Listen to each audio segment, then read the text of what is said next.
wow doesn't really cover it now, does it? Oh, Paul. I think we've gone to church, haven't we? Woo. So who said we need a house band? When we have someone as gifted as you. Thank you, Huron. Wow. Woo. And you've heard me say it before, I'm going to say it again, and that is when the music is that good, if I fall on my face, you'll remember him. And that's such a relief. And it's so good to be back, and hello to our friends in the virtual world as well. Does it blow your mind like it blows mine that we can do now what took the Robert Schulers millions of dollars to do years ago? That we can be both live and in the little box. Yeah. And so I am so happy to be back. And let me see, am I working here? There we go. So after a song like that, I'm sure you can sit back and relax. And I always want to remind you of my email address, my website, and of course, my podcast. And please feel free to reach out to me at my email address. Whoops, one too fast. Okay, so, wow. I have to relearn how to use this thing. Okay, so what you know? And what about this one? What do you know? Does anybody know what that's from? What do you know? NPR show hosted by Michael Feldman. So when I say, what do you know? You're supposed to say, not much. You? Right? Okay. What do you know? Not you. Yeah, me either. Actually, we know quite a lot. So this is basically a 12 Powers talk, and the team has gifted me with the opportunity to speak about these 12 powers, which I have come to love and appreciate. And so we're talking today about the power of understanding. And how many of you can affirm that you know that you know that you know you'll have the ability to know, right? It's one of those easy ones. You know, it's so amazing. And we're going to go through the basics, the ins and outs, and the ups and downs of the power of understanding. And I always begin with the basics because we never know if there's a new person in the house. And so everyone has the 12 powers, whether you're conscious of them or not. Everyone is always using them. They do not care how they're used. We can use them from any level of consciousness. And I skipped one. And they can be overdeveloped or underdeveloped. So we're going to be looking at all of this stuff. And it's basically your ability to know, perceive, comprehend, and spiritually see. Now, there are many levels of knowing, right? There's a knowing that feels just like a thinking level, you know. But there's depths of knowing that includes our feeling and emotional nature, yes? And then there's another deeper knowing, which is that spiritual knowing. When we know that we know, and there's no reason that we know it. Have you ever done that? Yeah. Hallelujah for that, right? Where we know that we know, and there's no reason I should know this, and yet we do. I have an interesting example of that. Long before I even knew I was going to apply to ministerial school, I knew I'd be teaching on a large scale. Didn't know it'd be ministry. I didn't even know it'd be teaching. Why? Because I was still a dentist. I was still down in the mouth, we could say. So there's all these levels of knowing. And I like to call each of the powers as members of a team in my consciousness. It's team consciousness. And the understanding is my knower. Faith is my believer. Imagination is my dreamer. So, basics, power of understanding is associated with the Apostle Thomas. Remember, he was doubting Thomas, right? He always wanted proof. The color is gold, and it works with, well, we'll get to that. Okay. Wow, the white really doesn't work, does it? Yikes. Well, I didn't want you to see that part yet anyway, but that's really bad. Okay, so we're talking about consciousness, because consciousness is awareness plus arousal. And what is awareness? It's a form of knowing, isn't it? So this power of understanding is critical to this thing we call consciousness and arousal. So what's awareness? The quality or state of being aware. Don't you love it when a dictionary does that? I mean, it's like, what? I was always taught that you don't define something using the word, what? But then it goes on to say, knowledge and understanding that something is happening or exists.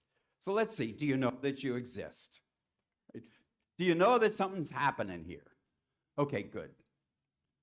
And then there's arousal. It's stimulating to action. Have you ever noticed that you've known something and you've never taken action? Have you noticed that? But you notice that there are other things that you know that you're aroused to take action, okay? Nothing outside of you is arousing you to take that action. You are doing that through your knowing sense, yes? I mean, Huron just demonstrated that. None of that stuff is written down, is it, Huron? It's coming from your inner knower, right? And you're being aroused to do that in the moment. Yes. And so the ins and outs. Oh, so what are the ins and outs? Well, there's thoughts and feelings and perceptions. You see, your thoughts and feelings are inner, and your perceptions are within, but what are they about? The without, the what's beyond you. So with the power of understanding, we have the ins and the outs. And so when we say thoughts, I mean thoughts, ideas, beliefs, and images. Let me say that again. So when I say thoughts, I just don't mean thoughts. I mean ideas, I mean beliefs, and I mean images. How many of you think in images? Yes, yes. And when I say feelings, well, I think I've lost my connection here. Can you advance that for me, Jessica? Maybe I turned it off. Nope. And when I say feelings, I just don't mean feelings. I mean feelings, emotions, sensations, experiences, and perceptions. Why? Because those all have that feeling nature involved. Next slide, please. And so, how is it that we know? How is it that we're aware? Well, we got 4 functions of consciousness: sensing, thinking, feeling, intuiting. Okay? So what's sensing about? So sensing is really related to our 5 senses, right? So we have sight, we have smell, we have hearing, we have taste, and we have touch. Okay? And they're much more complex than that. I was listening to a podcast on the way down here talking about seeing as one of our senses. So not only do our eyes serve the purpose of communicating back to our brain cell, where it's in our brain that we create the images, but did you know there are receptors in your eyes that sense the quality of the light? And that quality of the light that you're perceiving sets your daily time clock of how your body operates. It's phenomenal. And in fact, you're supposed to get 10 minutes of natural light in the morning, and 12 to 15 hours later, 2 minutes to 10 minutes of natural light. That resets your body clock so that you sleep better, so you're more awake and you sleep better. And of course, there's the other senses. Just think about the sense of smell. So I just put my townhouse up for sale, and since I'm not living there anymore, I was trying to think, how can I get that chocolate chip smell into my condo, right? Because as soon as you smell chocolate chips, what happens? You know something from the past. Your power of imagination is now working with your understanding to create this wonderful experience. So thinking. You know you have a thinking nature, don't you? Sometimes it feels like we can't even stop it, right? It feels like a runaway train. And does it feel like you? Sometimes it feels like your thoughts have you rather than you having your thoughts. That's the way I am. And then there's your feeling nature. How many of you are feeling nature people? Yeah, where you feel something before you even have formulated language around it, right? And I really think of this thinking, feeling nature as being two sides to the same coin, that they're always traveling together. And sometimes, if you're like me, a thinking nature person, I got to take a minute and say, what is the feeling under this? Because it's so important to know that. And then there's intuiting. And so there's levels of intuiting. Because there are some levels of my intuiting that is sometimes wrong. I think, and I intuit something's going to happen, but it never happens. And that's related to my misuse of my understanding and my power of imagination. When we're worrying, it feels like we're intuiting something's going to happen, right? But aren't we grateful it never happens? But then underneath that, there's that deep knowing where you know something you should never know based on your senses.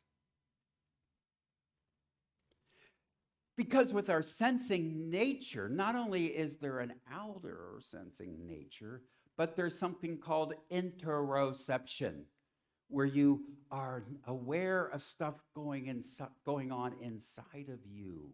Have you noticed that? Yeah.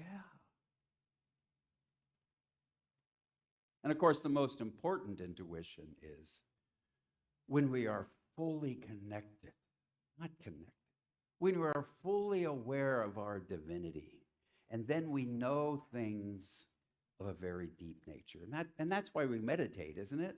We meditate so we can synchronize our humanity with our divinity. Synchronize. So we want to sync up so we don't think. Get it? Sync up so we don't think. And I was at Verizon the other day having another problem with my cell phone, and even the salesman couldn't help me. And it took us for about an hour to figure it out. And we were all done. I say to him, wow, you were amazing. You weren't fazed by the fact that we couldn't get my cell phone to work. You kept going at it. And he says back to me, well, sir, you can only control the controllables. My head exploded. I never heard it said that clearly. We can only control our controllables, and that means we can only really control our thinking and feeling natures. And next slide, please. And so what are the ups and downs of the power of understanding? Next slide, please. Well, here are the ups. Hit it. Next slide. This is what I call the sweet spot. The sweet spot. Next slide, please. This is when we know, go back one. Know, perceive, comprehend, and apprehend. How many have heard that word before? Apprehend. It's an old-fashioned term, but I really like it because it feels more than comprehend. It feels deeper. We apprehend something, okay?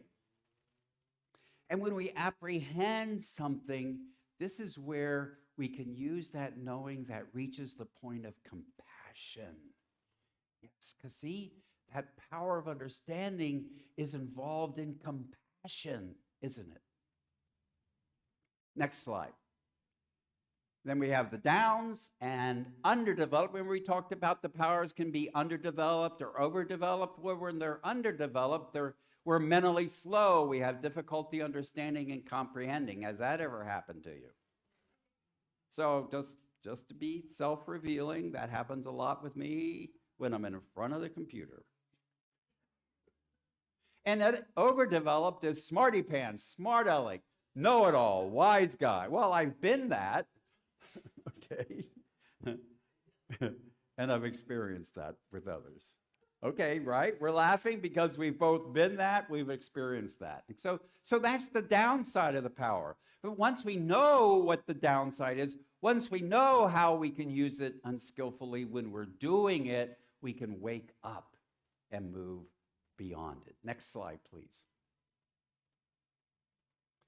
And so we're always talking about the powers working as a team, aren't we? We talk about how life, the power of life, we use that to energize all the other powers. We use the power of understanding to know about all the other powers. Next slide. And so there are other ones involved. So the love as our desire. Well, when you want to know something, don't you desire to know it? So love as our ability to desire is always involved. Next slide. Then discernment. You can put them all up there. Discernment as our evaluator. Well, discernment, the old-fashioned term is judgment. But discernment is such a gentler, kinder term, isn't it? And so in the process of discernment, we got to be evaluating something we know, comparing and contrasting. So understanding and discernment works together. And then will is our chooser. When we're comparing and contrasting something we know, we got to choose one of those things we know and not choose the others. Not choose the others. That's release, isn't it? That's elimination. And finally, faith is our believer. Faith is a perceiving power of mind linked with the ability to shape substance. Right there in that definition of faith, Charles Fillmore includes understanding. When we're operating from our faith, we're operating from a deep understanding. And that ability to shape substance is the ability to shape not only the divine ideas, but to shape the thoughts and feelings we have in our consciousness. So our powers, we're always working them together in some way. We're working all the abilities together. And next week when I talk about, in 2 weeks when I talk about will, I'll be sharing once again how we can work them together in a system. Next slide. So, what do you know? Well, I hope we know a little more, right? Because it's through knowing these powers and knowing your power of knowing that we can then use it more consciously, more skillfully, and get a better consciousness and a better life. And I see you doing that. Thank you.